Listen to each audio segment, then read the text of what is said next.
How do we prepare well on the negotiations front? We all know we are the best. We feel negotiations because clearly in numbers we cannot measure negotiations. So how do we do it effectively? And how do we go into that board meeting prepared 100% and go for the objective? Over to you, please.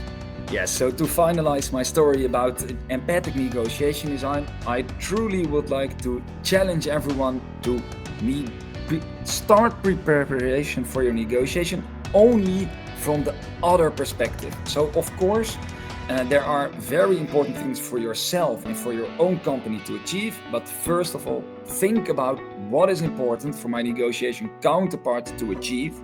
List down all the variables in the deal before you enter it and think of, okay, what are the important variables to achieve for my negotiation counterpart? What are the variables that he or she will probably bring up in the negotiation? And already write down for yourself how you're going to counter them. Because of course, that is one of the most important things.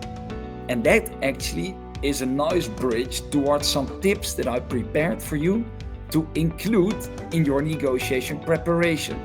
So when you want to achieve good and better deal results, of course, we have the empathic negotiation design, we have negotiation preparation, and we have negotiation skills.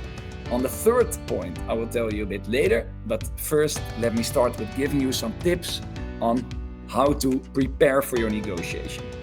And there are some questions that I would like to challenge you to answer.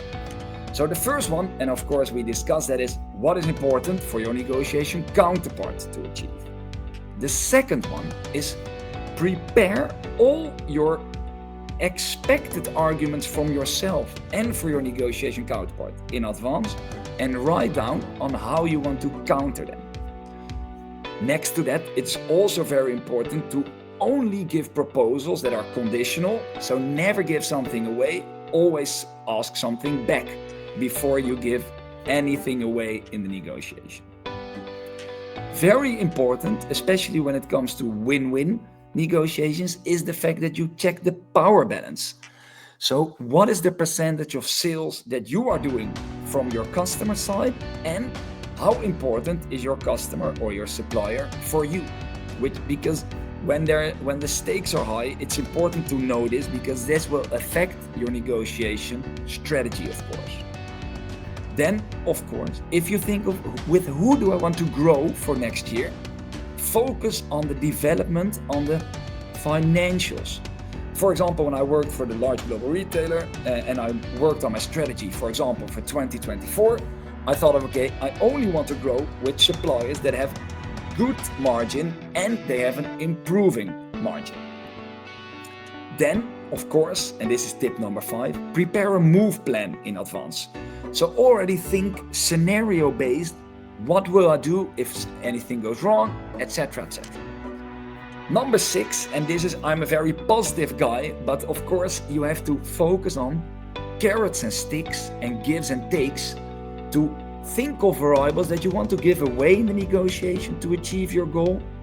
And of course, how can you, let's say, be the hardball negotiation guy or girl to make sure that you can hit your negotiation counterpart.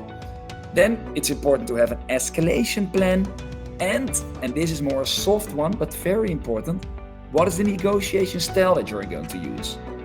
In the end, make bold decisions and stick to them.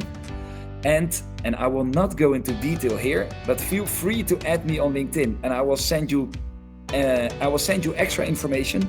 ChatGPT, I have been working on ChatGPT and procurement and negotiation for over 6 months now.